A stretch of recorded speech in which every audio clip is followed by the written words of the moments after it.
Hi hello നമസ്കാരം. എല്ലാവർക്കും AZB അക്കാഡമിയിലേക്ക് സ്വാഗതം. നമ്മുടെ ഹൈക്കോർട്ട് അസിസ്റ്റന്റുമായിട്ട് ബന്ധപ്പെട്ട് അല്ലെ ആ ഒരു നോട്ടിഫിക്കേഷൻ വരുന്ന കാര്യം നമുക്കറിയാം. അതുമായിട്ട് ബന്ധപ്പെട്ട് ഒരുപാട് പേർക്ക് ക്വാളിഫിക്കേഷനിൽ ചില ഡൗട്ടുകൾ ഉണ്ട് അല്ലെ. അപ്പൊ അത് നമുക്കൊന്ന് ക്ലിയർ ചെയ്യാം. നമുക്ക് 2024 ഇതിനു മുൻപ് എന്ത് വന്നത്, നോട്ടിഫിക്കേഷൻ വന്നത്. അപ്പൊ ആ ഒരു നോട്ടിഫിക്കേഷന്റെ ബേസിലാണ് നമ്മൾ ഡിസ്കസ് ചെയ്യുന്നത്. ഓക്കെ, അപ്പൊ ആ ഒരു നോട്ടിഫിക്കേഷന്റെ ബേസിൽ നമ്മൾ ഏജ് ലിമിറ്റും അതുപോലെ തന്നെ ക്വാളിഫിക്കേഷനുമാണ് ഡിസ്കസ് ചെയ്യുന്നത്.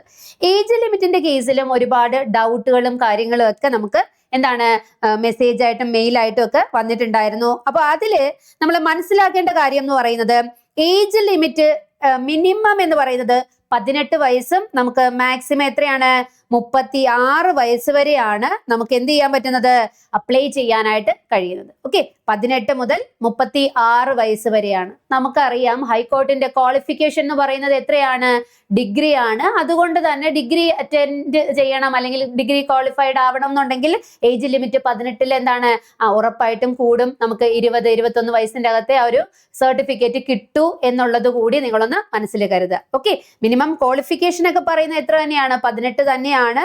എത്ര വരെയാണ്, 36 വരെയാണ്. ഇതിൽ എന്തെങ്കിലും തരത്തിലുള്ള മാറ്റമുണ്ടോ എന്ന് നോക്കിക്കഴിഞ്ഞാല് SC/ST ആണ് എങ്കിൽ, ഓക്കെ, SC/ST-കാർക്ക് 41 വയസ്സ് വരെ എന്ത് ചെയ്യാനായിട്ട് കഴിയും, അവർക്ക് അപ്ലൈ ചെയ്യുവാനായിട്ട് കഴിയും. ഇനി OBC ആണ് എങ്കിൽ 39 വയസ്സ് വരെയുമാണ് അവരുടെ റിലാക്സേഷൻ എന്ന് പറയുന്നത്. ഓക്കെ, ഏജ് റിലാക്സേഷൻ അവർക്ക് ലഭ്യമാവുക. അപ്പൊ നിങ്ങൾ ജനറൽ കാറ്റഗറിയിൽ പെടുന്നവരാണെന്നുണ്ടെങ്കിൽ 36 വയസ്സിനുള്ളിൽ നിങ്ങൾക്ക് എന്ത് ചെയ്യാൻ പറ്റുന്നതാണ്, നോട്ടിഫിക്കേഷൻ ആ ഒരു വയസ്സിനുള്ളിൽ നോട്ടിഫിക്കേഷൻ വന്നാൽ അപ്ലൈ ചെയ്യാവുന്നതാണ് എന്ന് മനസ്സിലാക്കുക. അതുപോലെ തന്നെ SC/ST-കാർക്ക് 41 വയസ്സ് വരെയും OBC-കാർക്ക് 39 വയസ്സ് വരെയും അപ്ലൈ ചെയ്യാം. ഓക്കെ, നോട്ടിഫിക്കേഷൻ കാലയളവിൽ മെൻഷൻ ചെയ്തിരിക്കുന്ന മാസവും കണക്കാക്കി വേണം ഈ ഒരു വയസ്സ് നിങ്ങൾ എന്ത് ചെയ്യുക, ഓർത്തു വെക്കാനായിട്ട് കേട്ടോ, അപ്ലൈ ചെയ്യാനായിട്ട് എന്നുകൂടി അറിയാം. ആൻഡ് ദെൻ അതുപോലെ തന്നെ എന്താണ് നമുക്ക് ഈ ഒരു പോർഷൻ മനസ്സിലാക്കിയതിനു ശേഷം നമുക്ക് അറിയേണ്ടതെന്ന് വെച്ച് കഴിഞ്ഞാൽ, ഹൈക്കോടതി സർവീസ് ഡിപ്പാർട്ട്മെന്റിൽ ഇരുന്നവരാണ് എന്നുണ്ടെങ്കിൽ, ഓക്കെ, ഹൈക്കോർട്ട് സർവീസ് ഡിപ്പാർട്ട്മെന്റിൽ നിങ്ങൾ വർക്ക് ചെയ്തിട്ടുണ്ട് എന്നുണ്ടെങ്കിൽ നിങ്ങൾക്ക് പരമാവധി 40 വയസ്സ് വരെ അപ്ലൈ ചെയ്യാനായിട്ട് പറ്റും എന്നുകൂടി അറിയാം. ഓക്കെ, നിലവിൽ നിങ്ങൾ അങ്ങനെ എന്താ വർക്ക് ചെയ്തിട്ടുണ്ട് എങ്കിലുള്ള കാര്യമാണ് പറയുന്നത് കേട്ടോ. ഡിപ്പാർട്ട്മെന്റ് കാൻഡിഡേറ്റ്സിന്റെ കാര്യമാണെങ്കിൽ 40 വയസ്സ് വരെ അവർക്ക് അപ്ലൈ ചെയ്യാം. മെറിറ്റിന്റെ അടിസ്ഥാനത്തിൽ മാത്രമേ കയറാനും പറ്റൂ എന്നുള്ളത് അറിഞ്ഞിരിക്കുക കേട്ടോ. ഇനി എക്സ് സർവീസ് ആണ് എന്നുണ്ടെങ്കിൽ അവർ സർവീസിൽ ഇരുന്ന കാലം ഒഴിച്ച് അങ്ങനെയാണ് കണക്കാക്കുക. ഓക്കെ, സർവീസ് ആണ് എന്നുണ്ടെങ്കിൽ എക്സ് സർവീസ് ആ ഒരു സർവീസ് ടൈം പീരീഡ് എന്ത് ചെയ്യും, അവർ മൈനസ് ചെയ്തിട്ടാ കണക്കാക്കുക. എന്നിരുന്നാലും എത്രയിൽ കൂടാൻ പാടില്ല, 50 വയസ്സ് കഴിയാനായിട്ട് പാടില്ല. ഓക്കെ, 50 വയസ്സ് കഴിയാൻ പാടില്ല എന്നുള്ളത് ഉറപ്പ് തന്നെയാണ്. സൈനിക സേവനത്തിനുള്ള കാലം എന്ത് ചെയ്യപ്പെടും, മൈനസ് ചെയ്യത്താണ് ഇത് നിശ്ചയിക്കുക. എന്നിരുന്നാലും 50 വയസ്സ് കഴിയാൻ പാടില്ല എന്നുകൂടി ഓർത്തു വെക്കുക. അപ്പൊ അങ്ങനെയൊക്കെ ഉള്ളവരുണ്ട്. എന്താണ് ഈ ഒരു മിലിറ്ററി സർവീസിലൊക്കെ വർക്ക് ചെയ്തുകൊണ്ടിരുന്നവരാണ്. അവർക്ക് ഇനിയൊന്ന് സെറ്റിൽ ആവണം, ഇനിയൊന്ന് എന്താണ് ജോലി ചെയ്യണം എന്ന് ആഗ്രഹമുള്ളവർക്ക് എന്ത് ചെയ്യാൻ പറ്റും, അപ്ലൈ ചെയ്യാനായിട്ട് കഴിയും കേട്ടോ. അപ്പൊ അവരൊന്നും അത് നഷ്ടപ്പെടുത്തി കളയണ്ട. ഇനി PWD ഭിന്നശേഷിക്കാരാണെന്നുണ്ടെങ്കിൽ അവരുടെ ഏജ് റിലാക്സേഷൻ, അവരുടെ പാറ്റേൺ വരുന്നതെന്ന് പറയുന്നത് ബ്ലൈൻഡും അതുപോലെ തന്നെ ഡെഫും ആണെന്നുണ്ടെങ്കിൽ അവർക്ക് 15 വർഷം വരെ ഇളവ് ലഭിക്കുന്നുണ്ട്. 15 വർഷം വരെ എന്ത് ചെയ്യുന്നുണ്ട്, റിലാക്സേഷൻ കിട്ടുന്നതായിരിക്കും. മറ്റ് ഭിന്നശേഷിക്കാരാണെന്നുണ്ടെങ്കിൽ അവർക്ക് 10 വർഷം വരെയാണ് കേട്ടോ. മറ്റുള്ളവർക്ക് 10 വർഷം വരെ. ഭിന്നശേഷിക്കാരുടെ കേസിലാണ് നമ്മൾ ഡിസ്കസ് ചെയ്യുന്നത്.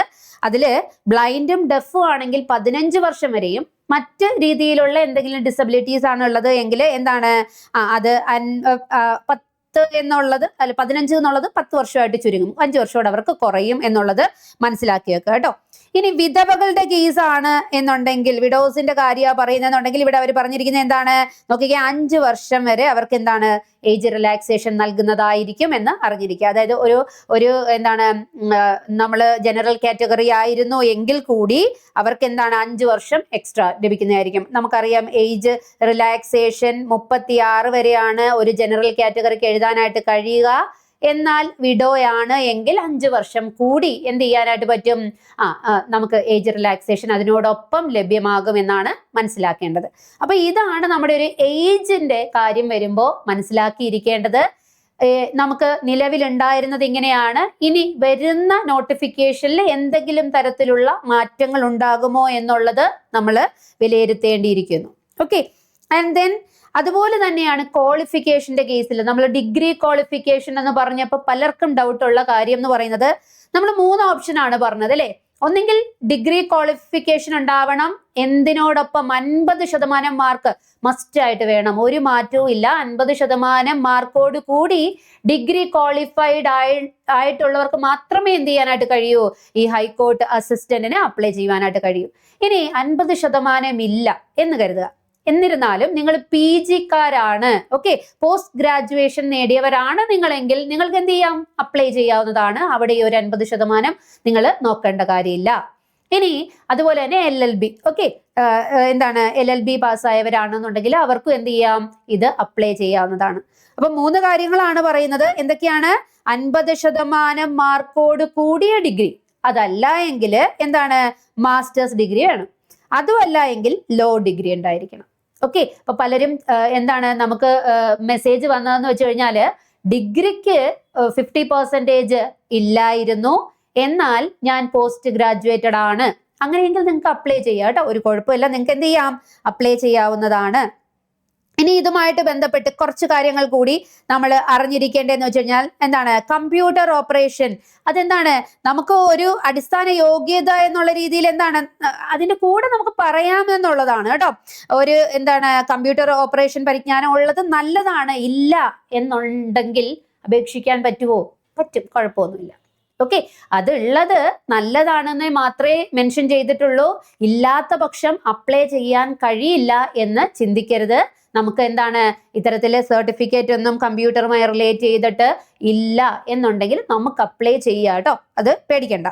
ഇനി അടുത്ത കുറച്ച് കാര്യങ്ങൾ പറയുന്നതെന്ന് വെച്ച് കഴിഞ്ഞാൽ, വളരെ വ്യക്തമായി അവർ പറഞ്ഞിട്ടുണ്ട്, ഡിഗ്രി ക്വാളിഫിക്കേഷൻ മാത്രമുള്ളവരാണ് നിങ്ങളെങ്കിൽ നിങ്ങൾക്ക് 50% മാർക്ക് ഇല്ല എങ്കിൽ നിങ്ങൾ ഒരു കാരണവശാലും അപ്ലൈ ചെയ്യേണ്ടതില്ല, അപ്ലൈ ചെയ്യണ്ട എന്നാണ് പറഞ്ഞിരിക്കുന്നത്.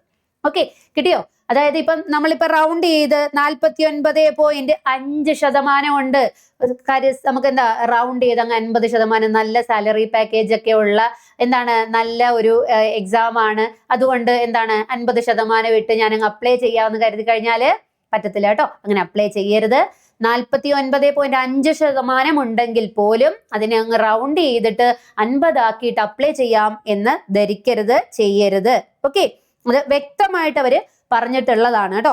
ആൻഡ് ദെൻ അതുപോലെ തന്നെ നമുക്ക് എങ്ങനെയാ മാർക്ക് ലഭ്യമാവുക, നമുക്ക് എന്താണ് ഈ ഒരു 50%ന്റെ റൂള്, 50% ഡിഗ്രിയുടെ കാര്യത്തിൽ വരുന്ന റൂള് SC/ST വിഭാഗത്തിന് ബാധകമല്ല, അവർക്ക് റിലാക്സേഷൻ നൽകുന്നുണ്ട്. ആ ഒരു കാര്യം കൂടി ഒന്ന് ജസ്റ്റ് നോട്ട് ചെയ്യുക കേട്ടോ. അതായത് എന്താണ്, SC/ST-കാരാണെന്നുണ്ടെങ്കിൽ അവർക്ക് ഈ 50% മാർക്ക് ബാച്ചിലർ ഡിഗ്രിക്ക് വേണം എന്ന് പറയുന്നത് ബാധകമല്ല. SC/ST-കാരാണെന്നുണ്ടെങ്കിൽ 50 എന്ന് പറയുന്നത് കുറയാം എന്നുള്ളതാണ് മെൻഷൻ ചെയ്തിരിക്കുന്നത്. ഓക്കെ, അപ്പൊ അവർക്ക് എന്താ നിങ്ങൾക്ക് അപ്ലൈ ചെയ്യാം എന്നുള്ളത് വീണ്ടും വ്യക്തമാക്കുവാണ്. അതുപോലെ തന്നെ നമുക്ക് എന്താണ് ഈ CGPA അല്ലെങ്കിൽ എന്താണ് OGPA, ഈ ഒരു ഗ്രേഡ് ബേസ്ഡ് ആയിട്ടൊക്കെയാണ് തരുന്നത്, അല്ലെങ്കിൽ ഇങ്ങനെ പെർസെൻറ്റേജ് ബേസ്ഡ് ആയിട്ടൊക്കെയാണ് തരുന്നത് എങ്കിൽ നിങ്ങൾ എന്ത് ചെയ്യണം, ഉറപ്പായിട്ട് ആ ഗ്രേഡിനെ പെർസെൻറ്റേജ് ആക്കിയിട്ട് വേണം എന്ത് ചെയ്യാനായിട്ട്, അപ്ലൈ ചെയ്യാനായിട്ട് എന്ന് മനസ്സിലാക്കുക. ഓക്കെ, ഇപ്പം നമ്മുടെ ഡിഗ്രി സർട്ടിഫിക്കറ്റിന്റെ അകത്ത് പെർസെൻറ്റേജ് അല്ല തരുന്നത്, അപ്പൊ ഈ ഗ്രേഡ് ആയിട്ടാണ് കിട്ടുന്നത് എങ്കിൽ, അല്ലെങ്കിൽ പെർസെൻറ്റേജ് അല്ലാത്ത രീതിയിലൊക്കെ കിട്ടുന്നത്, നമ്മൾ കൺവേർട്ട് ചെയ്ത് എങ്ങനെ വേണം അപ്ലൈ ചെയ്യാനായിട്ട്, കൺവേർട്ട് ചെയ്ത് കറക്റ്റ് കൺവേർട്ട് ചെയ്തിട്ട് നമ്മൾ പെർസെൻറ്റേജ് രൂപത്തിലാക്കിയിട്ടാണ് അപ്ലൈ ചെയ്യേണ്ടത്. അപ്പോൾ ആ പെർസെൻറ്റേജ് രൂപത്തിൽ ഒരു രീതിയിലും തെറ്റ് വരരുത്. കാരണം നമ്മൾ വ്യക്തമായി പറയുന്നുണ്ട് 49.5 ആണെങ്കിൽ കൂടി അപ്ലൈ ചെയ്യണ്ട എന്നുള്ളത്. അതുകൊണ്ട് ശരിയായ രീതിയിൽ തന്നെ എന്ത് ചെയ്യാം, അതിനെ കൺവേർട്ട് ചെയ്ത് പെർസെൻറ്റേജ് ആക്കുന്നതിൽ നിങ്ങൾക്കൊരു ശ്രദ്ധ വേണം കേട്ടോ. അപ്പൊ അങ്ങനെയുള്ളവർക്ക് നിങ്ങൾക്ക് എന്ത് ചെയ്യാൻ പറ്റുന്നതാണ്, നിങ്ങൾക്ക് അപ്ലൈ ചെയ്യാനായിട്ട് കഴിയുന്നതാണ്. ആൻഡ് ദെൻ എന്താണ്, ഇതിനെല്ലാം തന്നെ യൂണിവേഴ്സിറ്റി സർട്ടിഫിക്കറ്റ് നമ്മളുടെ കയ്യിൽ ഇതെല്ലാം പ്രോപ്പറായിട്ട് അവൈലബിൾ ആയിരിക്കണം എന്ന് മനസ്സിലാക്കുക. ആൻഡ് ദെൻ എന്താണ്, ക്വാളിഫിക്കേഷൻ ഡേറ്റിന്റെ കാര്യത്തിൽ, അതായത് എന്താ, ഞാൻ ഡിഗ്രി പഠിച്ചുകൊണ്ടിരിക്കുക, നോട്ടിഫിക്കേഷൻ വരും, എക്സാമിന്റെ റിസൾട്ട് ഒക്കെ വരുമ്പോഴത്തേനും എനിക്ക് സർട്ടിഫിക്കറ്റ് കിട്ടും എന്ന് കരുതിയിട്ട് അപ്ലൈ ചെയ്യണ്ട. ഓക്കെ, നമ്മൾ അപ്ലൈ ചെയ്യുന്ന സമയത്ത് എന്താണ്, എല്ലാ യോഗ്യതകളും എന്ത് വേണം, ആപ്ലിക്കേഷന്റെ അവസാന തീയതിക്ക് മുമ്പ്, ആപ്ലിക്കേഷന്റെ ലാസ്റ്റ് ഡേറ്റിന് മുമ്പ് നമുക്ക് എന്തായിരിക്കണം, കിട്ടിയിരിക്കണം.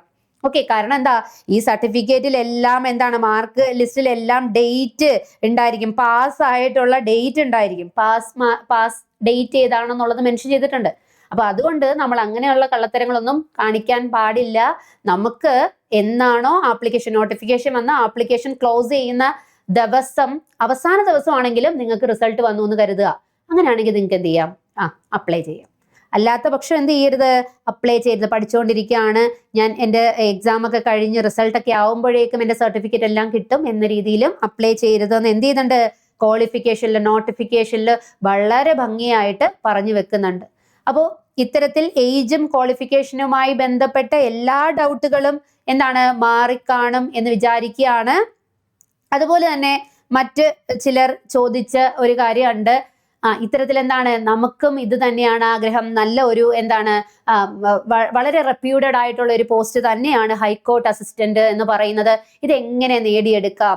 നമ്മുടെ AZB അക്കാഡമി നിങ്ങൾക്ക് ഇത്ര നല്ല ഒരു സാലറി പാക്കേജ് ഉള്ള ഈ ഒരു കോഴ്സ് എന്ത് ചെയ്യാം, നമുക്ക് AZB അക്കാഡമിയോടൊപ്പം തന്നെ നിങ്ങൾക്ക് പഠിക്കാവുന്നതാണ് കേട്ടോ. കറക്റ്റ് ആയിട്ടുള്ള സിലബസും കാര്യങ്ങളും എല്ലാം നൽകുന്നതായിരിക്കും. അങ്ങനെയെങ്കിൽ നമുക്ക് എന്ത് ചെയ്യാം, അഡ്മിഷനും മറ്റു കാര്യങ്ങൾക്കും വേണ്ടിയിട്ട് ഈ ഒരു നമ്പറിൽ നിങ്ങൾക്ക് കോണ്ടാക്ട് ചെയ്യാവുന്നതാണ്. Okay, and then the next one നമുക്ക് പറയുന്നത്, ഇത് എങ്ങനെയാണ് മിസ്സേ അപ്ലൈ ചെയ്യേണ്ടത്? ഓക്കെ, എങ്ങനെയാണ് അപ്ലൈ ചെയ്യേണ്ടത്? നിങ്ങൾക്ക് ഇത്തരത്തിൽ നേരത്തെ പറഞ്ഞതുപോലെ അപ്ലൈ ചെയ്യാവുന്ന ഏജ് ലിമിറ്റിനുള്ളിലും ക്വാളിഫിക്കേഷനും ഉള്ളവരാണ് എന്നുണ്ടെങ്കിൽ നമുക്ക് അപ്ലൈ ചെയ്യേണ്ടത് എങ്ങനെയാണ്, നമ്മൾ ഉറപ്പായിട്ടും അപ്ലൈ ചെയ്യേണ്ട ഒരു വെബ്സൈറ്റ് ഒന്ന് മനസ്സിലാക്കി വെക്കുക. www.hck.recruitment.keralacode.in എന്ന വഴിയാണ് എന്ത് ചെയ്യുന്നത്, നമുക്ക് ആ ഒരു വെബ്സൈറ്റ് ത്രൂ ആണ് നമുക്ക് അപ്ലൈ ചെയ്യാനായിട്ട് കഴിയുന്നത്. അതായത് PSC തുളസി വഴി, PSC വഴിയല്ല ഇത് അപ്ലൈ ചെയ്യുന്നത് എന്ന് വ്യക്തമായി മനസ്സിലാക്കുക. ഓക്കെ, കേരള ഗവൺമെന്റിന്റെ കീഴിൽ തന്നെയാണ്. എന്നിരുന്നാൽ എന്ത് വഴിയല്ല, നമുക്ക് PSC വഴിയല്ല നമ്മൾ അപ്ലൈ ചെയ്യേണ്ടത്. അപ്പൊ എന്ത് വേണം, നമ്മൾ ഇതിന് അപ്ലൈ ചെയ്യണം എന്നുണ്ടെങ്കിൽ ഈ ഒരു ലിങ്കിലൂടെ നമ്മൾ ആദ്യം തന്നെ എന്ത് ചെയ്തിരിക്കണം, വൺ ടൈം രജിസ്ട്രേഷൻ ലോഗിൻ ചെയ്തിരിക്കണം. Okay, one time registration login ചെയ്തതിന് ശേഷം നമ്മൾ എന്ത് ചെയ്യണം, അപ്ലൈ ചെയ്യണം. ഓക്കെ, ഈ ഒരു വെബ്സൈറ്റ് ത്രൂ ആണ് അപ്ലൈ ചെയ്യേണ്ടത് എന്ന് കൂടി മനസ്സിലാക്കുക. കാരണം പലരും എന്താണ്, ഇങ്ങനെ ഒരു നോട്ടിഫിക്കേഷൻ വരും എന്ന് പറഞ്ഞണം മുതൽ എന്താണ്, നോട്ടിഫിക്കേഷൻ ചെക്ക് ചെയ്യുന്നുണ്ട്, PSC തുളസിയിൽ കയറി. അങ്ങനെയല്ല, നമ്മൾ എങ്ങനെയാണ് വെബ്സൈറ്റ്, ഈ ഒരു വെബ്സൈറ്റ് ത്രൂ ആണ് നമ്മൾ അപ്ലൈ ചെയ്യേണ്ടതെന്ന് നിങ്ങളൊന്ന് മനസ്സിലാക്കിയിരിക്കുക കേട്ടോ. അപ്പോൾ എന്താണ്, ലോഗിൻ ചെയ്തതിന് ശേഷം നമ്മൾ സാധാരണഗതിയിൽ പറയുന്നത് പോലെ ഡീറ്റെയിൽസും ക്വാളിഫിക്കേഷൻ, നമ്മുടെ ഏജിന് തെളിയിക്കുന്ന പ്രൂഫുകളും, അതുപോലെ തന്നെ നമ്മുടെ signature and then photo details, അതായത് നമ്മുടെ ക്വാളിഫിക്കേഷൻ ഡീറ്റെയിൽസും എല്ലാം തന്നെ എന്താണ്, നേരത്തെ പറഞ്ഞതുപോലെ പെർസെൻറ്റേജ് രൂപത്തിലൊക്കെ നമ്മൾ എന്ത് ചെയ്യണം, അപ്ലോഡ് ചെയ്ത് കൊടുക്കേണ്ടതായിട്ടുണ്ട്. അതെല്ലാം കൃത്യമായിട്ട് നിർവഹിക്കുക. ഓക്കെ, അപ്പോൾ ആ ഒരു കാര്യം കൂടി ഡൗട്ട് ഉള്ളവർ ഇപ്പോഴേ ക്ലിയർ ചെയ്തോളാം. ഈ ഒരു വെബ്സൈറ്റ് വഴിയാണ് അപ്ലൈ ചെയ്യേണ്ടത്. ഓക്കെ, അപ്പോൾ നമുക്ക് സാധാരണഗതിയിൽ എന്ന് പറയുന്നത് എന്താണ്, 1 to 2 ഈ ഒരു വർഷ കാലയളവൊക്കെയാണ് നമുക്ക് എപ്പോഴും എന്താണ്, മാക്സിമം 2 അത്രയുമാണ് നമ്മുടെ ഈ ഒരു കാലയളവായിട്ട് വരുന്നത്. എക്സാം അതിന് മുമ്പ് തന്നെ വരും. നമ്മുടെ റാങ്ക് ലിസ്റ്റിന്റെ കാലയളവ് ഇത്രയും അളവ് മാത്രമേ പോകത്തുള്ളൂ, അല്ലെ കാലയളവ് ഇത്രയേ ഉള്ളൂ എന്ന് മനസ്സിലാക്കുക. അതുകൊണ്ട് ഉറപ്പായിട്ടും നമുക്ക് ഉടനെ തന്നെ നോട്ടിഫിക്കേഷൻ വരും, അപ്ലൈ ചെയ്യണം. അപ്ലൈ ചെയ്തതിനു ശേഷം പഠിച്ചു തുടങ്ങണം. അപ്പൊ ആപ്ലിക്കേഷൻ ടൈം വരെ നിങ്ങൾ വെയിറ്റ് ചെയ്യാനായിട്ട് നിൽക്കണ്ട. നിങ്ങൾ എന്ത് ചെയ്യുക, മനസ്സറിഞ്ഞ് പഠിച്ചു തുടങ്ങുക. വളരെ ഇമ്പോർട്ടൻ്റ് ആണ്. നമ്മൾ വ്യക്തമായി എന്തൊക്കെ കാര്യങ്ങളാണ് ഈ ഒരു സിലബസുമായിട്ട് ബന്ധപ്പെട്ട് പഠിക്കേണ്ടത് എന്ന് പറഞ്ഞിട്ടുണ്ടായിരുന്നു. അതുപോലെ തന്നെ എക്സാമിന്റെ ഒരു പാറ്റേൺ നമ്മൾ ഡിസ്കസ് ചെയ്തിട്ടുണ്ടായിരുന്നു. അപ്പൊ അതെല്ലാം കൃത്യമായി നമ്മൾ പഠിച്ചെടുക്കുകയാണ് എങ്കിൽ നമുക്ക് എന്ത് ചെയ്യാൻ പറ്റും, വളരെ നന്നായിട്ട് മാർക്ക് സ്കോർ ചെയ്ത് ജോലിയിൽ പ്രവേശിക്കാനായിട്ട് കഴിയും. അതുപോലെ തന്നെ വളരെ ലാഗ് ഇല്ലാതെ പെട്ടെന്ന് തന്നെ നിയമനം നടക്കുന്ന ഒരു എക്സാം കൂടിയാണിത് എന്ന് മനസ്സിലാക്കുക. അതുകൊണ്ട് എന്താണ്, കിട്ടിക്കഴിഞ്ഞു കഴിഞ്ഞാൽ, അല്ലെങ്കിൽ നമ്മൾ ലിസ്റ്റിൽ ഉണ്ട് എന്നുണ്ടെങ്കിൽ ഉറപ്പായിട്ടും നമുക്ക് ഉടനെ തന്നെ എന്ത് ചെയ്യാൻ പറ്റും, ജോലിയിലേക്ക് പ്രവേശിക്കാനായിട്ട് കഴിയും. അതുകൊണ്ട് തന്നെ ആരും ഈ ഒരു അവസരത്തിനെ നഷ്ടപ്പെടുത്തരുത്. നിങ്ങളുടെ ക്വാളിഫിക്കേഷനും നിങ്ങളുടെ ഏജ് ലിമിറ്റും നിങ്ങൾക്ക് ഓക്കെ ആണ് എന്നുണ്ടെങ്കിൽ ഉറപ്പായിട്ടും എന്ത് ചെയ്യുക, അപ്ലൈ ചെയ്യുക. അത്യാവശ്യം മാത്സിലും അത്യാവശ്യം നന്നായി ഇംഗ്ലീഷിലും നോളജ് ഉള്ളവര് ഒരു കാരണവശാലും ഈ ഒരു അവസരം നഷ്ടപ്പെടുത്തരുത്. ആദ്യത്തെ OMR ലെവൽ ക്വസ്റ്റ്യനിൽ 50 മാർക്കുകളും എന്തുമായിട്ട് ബന്ധപ്പെട്ടതാണ്, ഇംഗ്ലീഷുമായി ബന്ധപ്പെട്ടതാണ് കേട്ടോ. അപ്പൊ അതുമായിട്ട് കണക്റ്റഡ് ആയിട്ട് നിൽക്കുന്ന കുട്ടികളാണ് നിങ്ങളെങ്കിൽ ഓക്കെ, എനിക്ക് ഇംഗ്ലീഷിൽ അത്യാവശ്യം നന്നായി സ്കോർ ചെയ്യാൻ പറ്റുന്നുണ്ട്, മാത്സും കുഴപ്പമില്ല, ആൻഡ് ദെൻ എന്താണ് ജനറൽ നോളജ്. അപ്പൊ ഈ ഒരു ഭാഗങ്ങൾ, ഈ ഒരു 3 ഭാഗം മാത്രമേ ഉള്ളൂ ആദ്യത്തെ ലെവൽ ഓഫ് എക്സാം എന്ന് പറയുന്നത്. അപ്പൊ അതിൽ നന്നായി സ്കോർ ചെയ്യാൻ പറ്റുമെന്ന് ഉറപ്പുള്ളവർ ആരും തന്നെ നഷ്ടപ്പെടുത്തരുത്.